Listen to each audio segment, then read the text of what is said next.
E aí pessoal, tudo bem? Eu sou Eduardo Braz do canal Fácil Teologia.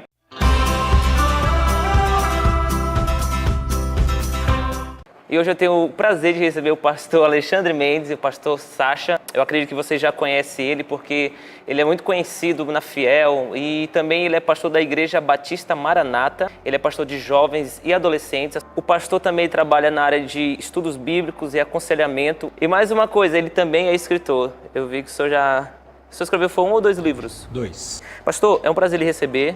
Seja bem-vindo à nossa Obrigado. Ilha. Tá gostando de São Luís? Muito. É a primeira vez? Primeira vez. Primeira vez, Quente né? a sua ilha. Nossa, dá pra ver, né? Que eu tô suando aqui do seu lado, né? Pastor, aproveitando a sua temática que o senhor tá trabalhando aqui nesses dias aqui em São Luís, eu queria fazer a primeira pergunta pro senhor.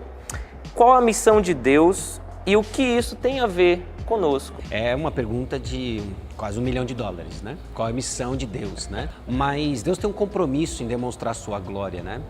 E isso é melhor visto em Cristo. Então a missão de Deus de deixar o esplendor da sua glória emanar em Cristo Jesus, a expressão da sua glória. E o que isso tem a ver conosco é que nós vemos a glória de Deus em Cristo Jesus. Deus revela a sua glória em Cristo e nós vemos a glória de Deus em Cristo Jesus, né? Então todo o processo da revelação de Deus, que culmina em Cristo Jesus, nós somos participantes de tudo isso e Ele quer demonstrar a sua glória para nós. E cabe isso para Deus, porque Deus é digno de toda a glória. Bom, no certo sentido, né, nós fomos criados para a glória de Deus. Você pega, no certo sentido, não, nós fomos criados para a glória de Deus, Gênesis capítulo 1, né, e a imagem e semelhança de Deus, né?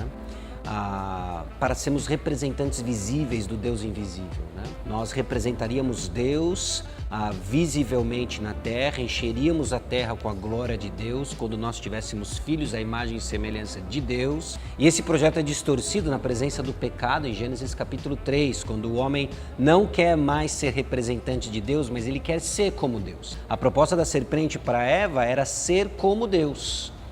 Inicia-se então essa disseminação do pecado em que todo mundo agora, no centro do pecado é um desejo de ser como Deus, né? Então, onde que entra nós na história, né? De que Deus parte então para um processo, né? Obviamente dentro dos decretos eternos e da eternidade passada, né? Do resgate do homem. E esse resgate é feito não no primeiro Adão, mas no segundo Adão, Cristo Jesus. Então, quando Deus está demonstrando toda a sua glória em Cristo Jesus, Ele assim o faz também redimindo o homem.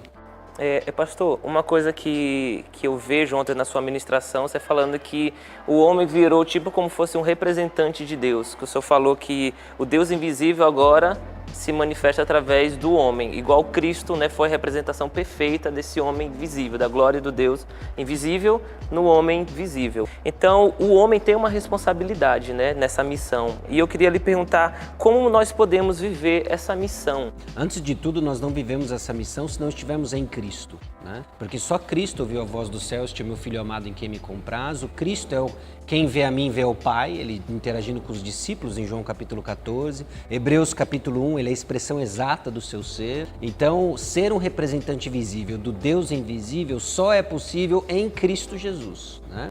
Então, como viver essa missão? Primeiro, estar em Cristo. E segundo, o processo de discipulado que nos transforma à semelhança de Cristo é viver para a glória de Deus. O que é viver para a glória de Deus? Eu vivo para a glória de Deus quando o meu caráter é transformado à imagem de Cristo e ao anunciar a obra de Cristo.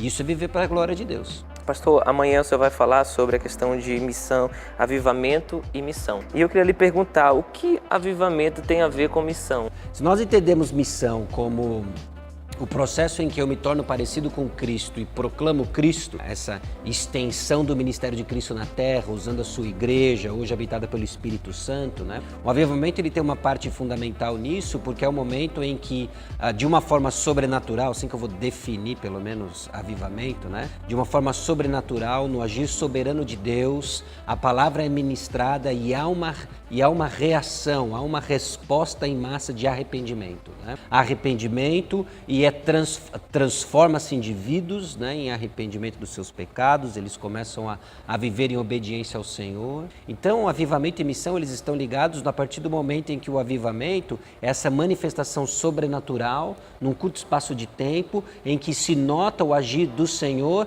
transformando indivíduos à imagem de Cristo, onde Cristo está sendo anunciado, né? Então ele está ligado. Nós não podemos fabricar o avivamento, mas nós devemos esperar toda vez que a palavra de Deus ela é aberta e nós estamos esperando o agir do Senhor, né?